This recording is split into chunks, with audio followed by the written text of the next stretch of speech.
Alguns livros não são apenas lidos, eles despertam, e o despertar, diferente do que muitos pensam, não acontece quando você encontra uma resposta, mas quando uma pergunta começa a arder dentro de você. E esse é o efeito que o livro de Urântia causa em quem se permite acessá-lo com o coração aberto. Não é um livro comum. Ele não foi escrito para entreter, convencer ou agradar. Ele foi escrito para provocar um movimento interno, às vezes sutil, às vezes profundo, que te tira da superfície da espiritualidade e te coloca diante de algo que não dá para desver depois que você viu. Mas se ele é tão transformador assim, por que quase ninguém fala sobre ele? Porque ele nunca é citado nas grandes tradições religiosas, nem incluído nas discussões sérias da ciência ou da filosofia espiritual. Porque, mesmo tendo sido publicado há décadas, ele segue sendo ignorado como se não existisse? A resposta pode parecer simples, mas carrega um peso, porque ele não interessa a quem depende do seu esquecimento. O livro de Urântia não pertence a nenhuma religião, mas fala de Deus. Não é um livro de ciência, mas aborda a cosmologia com detalhes impressionantes. Não é um evangelho, mas apresenta uma narrativa da vida de Jesus que nenhuma escritura tradicional ousou contar. Ele não encaixa em lugar nenhum, e talvez por isso seja tão perigoso.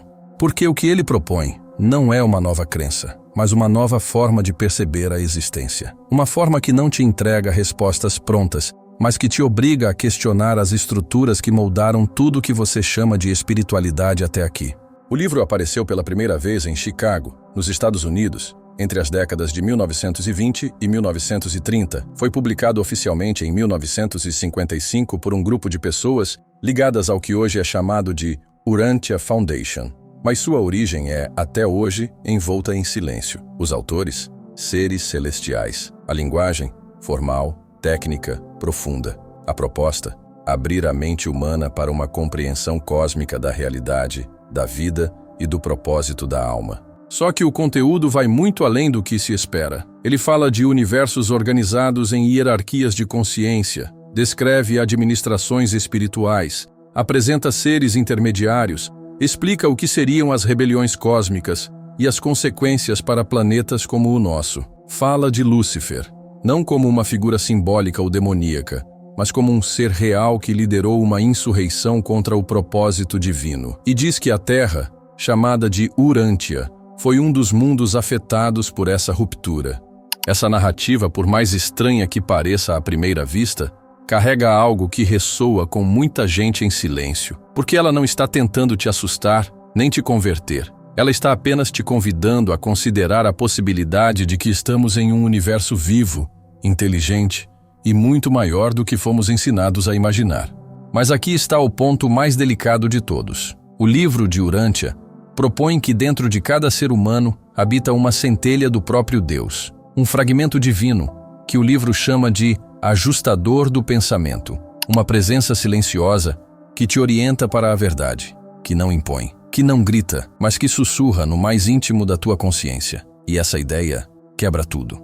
Porque não te coloca mais como pecador, perdido ou dependente de mediadores espirituais. Te coloca como alguém já conectado com a fonte, apenas temporariamente esquecido disso. E é aí que entendemos por que esse livro não foi acolhido. Ele não reforça sistemas religiosos. Ele os transcende. Ele não favorece estruturas de poder espiritual. Ele as dissolve, porque ele te aponta o tempo todo para um único lugar, dentro. E o que está dentro de você não pode ser vendido, controlado ou manipulado. Pode apenas ser lembrado. A seguir, vamos mergulhar no conteúdo mais ousado do livro de Urântia. O que ele diz sobre o universo, sobre a origem espiritual da Terra e sobre os seres invisíveis que atuam nos bastidores da realidade. Se você chegou até aqui, é porque algo em você está pronto para mergulhar mais fundo. E é exatamente aqui que o livro de Urântia começa a mostrar sua verdadeira ousadia. Ele não é um livro sobre espiritualidade no sentido comum. Ele é, na verdade, uma reconfiguração completa da forma como entendemos o universo, a vida, a história e até mesmo a figura de Deus.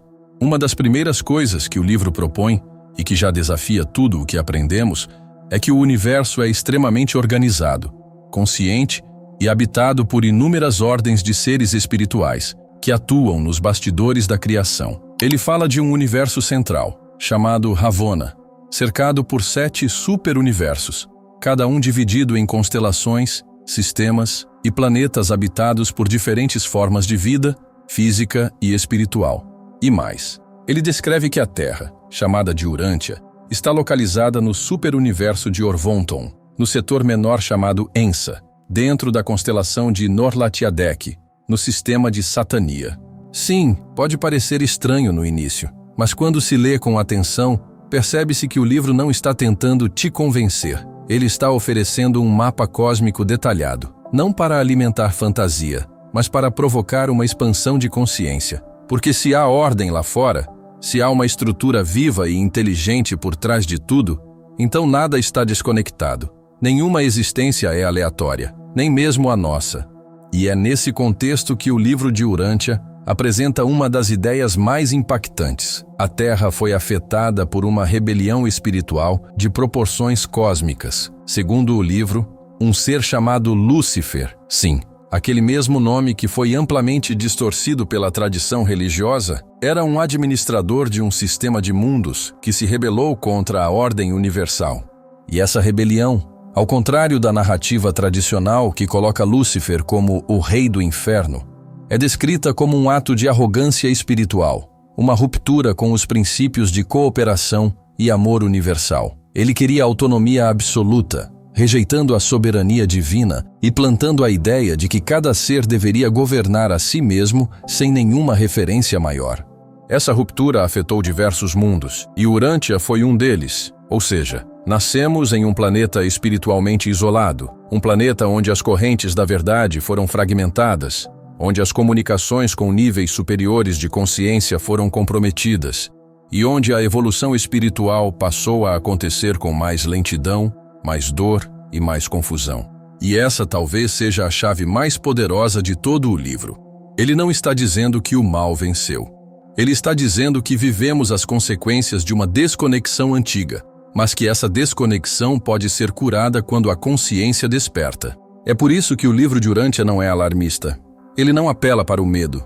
Ele traz, sim, a exposição de uma realidade complexa, mas aponta soluções baseadas em reconexão interior, cooperação espiritual e amor evolutivo. Ele afirma, por exemplo, que todos os seres humanos possuem dentro de si um fragmento do Pai Universal, chamado de ajustador do pensamento. Essa presença divina é descrita como uma centelha silenciosa que habita a mente humana e que tem uma única missão: te guiar de volta à tua origem. Esse ajustador não te julga. Ele não interfere contra a sua vontade. Ele respeita seu livre-arbítrio até o fim. Mas quando você começa a buscar com sinceridade, a se alinhar com valores elevados, com beleza, com bondade, com verdade, então ele age, ele reorganiza suas ideias, ele inspira, ele clareia. É uma ação tão sutil que muitos nem percebem, mas ela está lá, sempre esteve. E segundo o livro, é essa fusão com o ajustador que define o verdadeiro progresso espiritual. Não o quanto você sabe, nem quantas técnicas pratica, mas o quanto você realmente se aproxima do divino que habita em você e vive de acordo com ele. A seguir, vamos entrar em um dos trechos mais profundos do livro, a verdadeira história de Jesus segundo Urântia, não como o Salvador, mas como um ser cósmico que encarnou para mostrar como se vive alinhado com o divino interior. Se há algo que realmente diferencia o livro de Urântia de qualquer outro texto espiritual já publicado, é o modo como ele apresenta a figura de Jesus. Mas atenção, o livro não o trata como símbolo, nem como personagem mitológico. Ele o apresenta como ele mesmo, um ser real, vivo, com uma missão cósmica muito maior do que as religiões conseguiram compreender ou sustentar. No livro de Urântia, Jesus é chamado de Miquel de Nebadon, não como um título para impressionar, mas como a identificação do seu papel universal. Ele seria, segundo o texto, um filho criador, um ser de altíssima ordem espiritual, que tem como responsabilidade criar e sustentar todo um universo local, o nosso, chamado de Nebadon. E sua vinda à Terra, como Jesus de Nazaré, foi um evento cósmico, planejado não como sacrifício, nem como punição pelos pecados da humanidade, mas como uma encarnação voluntária, destinada a revelar, através da própria vida, como é viver em total alinhamento com a vontade do Pai Universal. Essa informação muda tudo, porque ela não diminui Jesus, ela o eleva, e ao mesmo tempo te eleva junto, porque se ele veio até aqui como um modelo de vida, como um irmão mais velho espiritual, então sua missão não foi morrer por você, mas viver para te lembrar quem você é. No livro de Urântia, Jesus não veio trazer uma religião. Ele veio encarnar o ideal de humanidade espiritualizada. Alguém que caminha entre as pessoas com empatia, com firmeza, com compaixão. Alguém que se posiciona diante do erro, mas jamais condena o pecador. Alguém que vive a verdade, mas nunca tenta impô-la. E, acima de tudo, alguém que ouve a voz de Deus de dentro e não de fora. Jesus, segundo Urântia, não veio para fundar o cristianismo. Não construiu igrejas, não exigiu rituais. Ele ensinava andando, olhando nos olhos, sentando com quem era excluído. E mais, ele nunca escreveu nada, porque o que ele transmitia não cabia em palavras. Ele vivia uma frequência, uma presença, uma conexão viva com o divino. E essa conexão era o maior ensinamento. E agora que você sabe disso, talvez esteja se perguntando, se tudo isso é verdade, por que ninguém está falando sobre o livro de Urântia? Porque ele continua fora das discussões, das mídias, dos debates espirituais. E o mais importante, o que acontece quando alguém começa a lê-lo de verdade?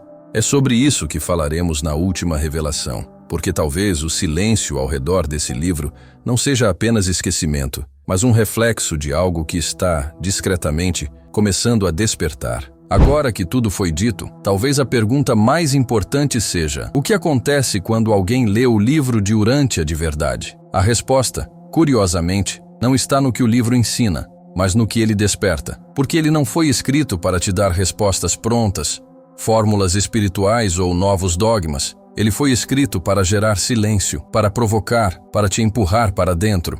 E é isso que começa a acontecer com quem mergulha nesse texto com profundidade. As perguntas mudam, a pressa diminui, a necessidade de pertencer a algo dá lugar a uma conexão silenciosa com algo maior, porque o livro não te entrega a verdade, ele te convida a viver em direção a ela. Quem lê Urântia com abertura começa a perceber que a espiritualidade verdadeira não é barulhenta, nem exótica, nem ritualística, é simples, íntima, absolutamente lúcida.